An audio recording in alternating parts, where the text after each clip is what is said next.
Okay. So, meron lang akong gustong ipakita dito, mga kaibigan. Um, kung paano natin nire-repair yung hinge, no? For example, kapag ka nag-loose na dito sa part na to, wala na yung lagay ng mga screw natanggal na rin. So, just keep this one. Keep nyo lang to. And even yung mga screws, mga kaibigan, just keep it with you, no? So, kakailanganin natin to para maidikit siya.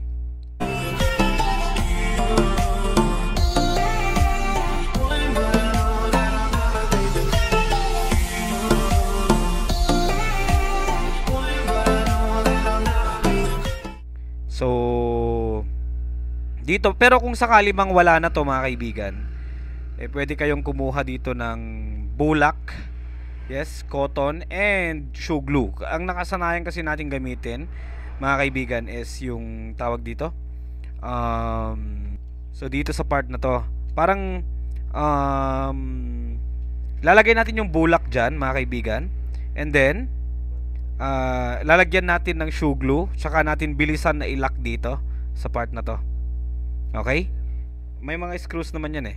Yan. Basta ito lang yung kakapit dun sa may, make sure na ito yung papasok dun sa may bulak o sa cotton. Okay? Siya yung kakapit kasi matigas na matigas talaga yan, mga kaibigan. Cotton plus shoe glue. Bigyan mo nga ako, iho, ng cotton. So, halimbawa ganyan, lagyan lang natin ng konting cotton dito, lagyan ng shoe glue or mighty band, then ilagay agad yung screw para yun ang parang maglalak pa rin kahit paano.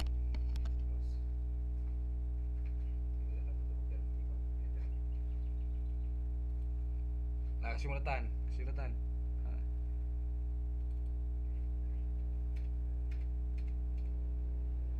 Okay lang. No bro, mati bro.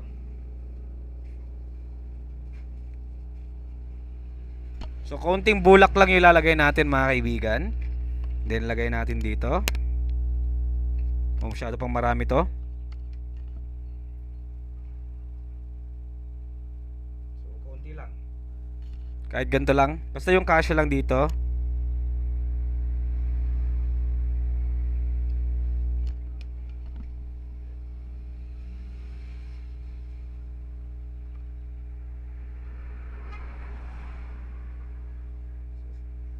As you can see, nakalagay na dyan, no? Sa butas, mga kaibigan.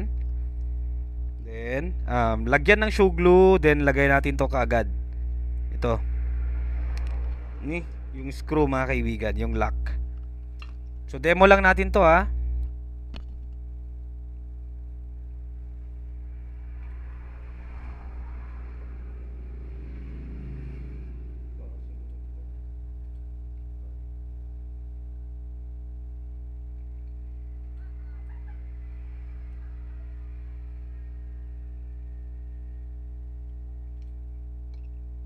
So, nakita nyo ba yon?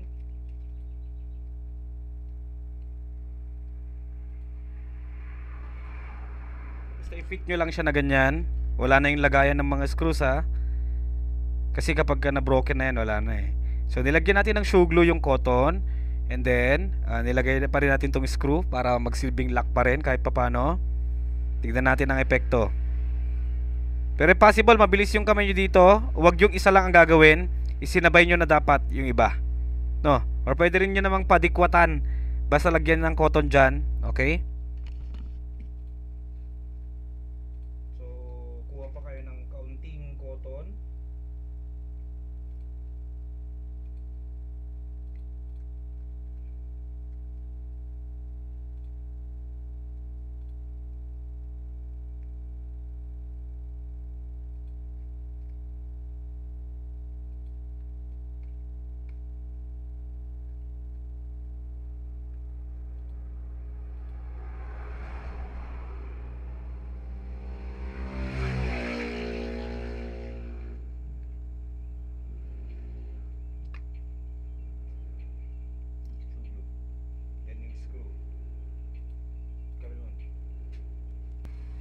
Pwede rin naman kung wala ring screw, kaya rin i-hold ng cotton lang yan. So, nalagyan nyo ng shoe glue dito, lagyan nyo pa ng cotton.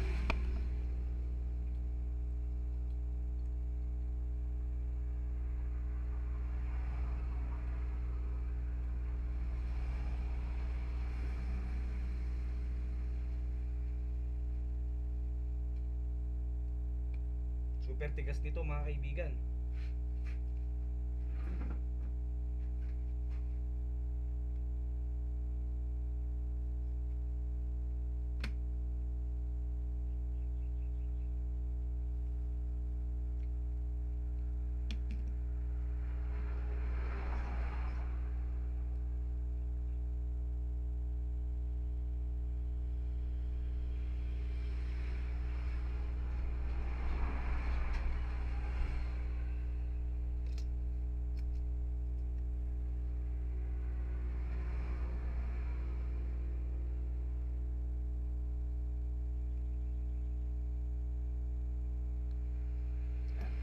Patuyuan lang natin ng konti. After all, mabilis namang matuyo yun. So, tignan natin kung removable ba siya. Or, kapag ginalaw natin dapat to, pag binend natin, dapat hindi yan matatanggal. Alright? So, demo lang natin to mga kaibigan ha. At least ito yung mga premedyo. Matigas kasi talaga to. Yung cotton plus shoe glue. Grabeng tigas niyan mga kaibigan. Makunat. Magiging parang plastic to. You know?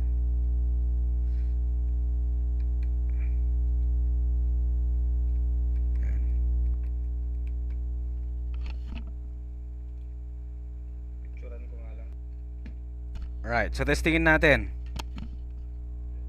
Mahirap na rin tanggalin yan mga kaibigan, no? Tigas na. Yun. So, kahit i-bend-bend natin to, dapat hindi na yan nagagalaw. Yan.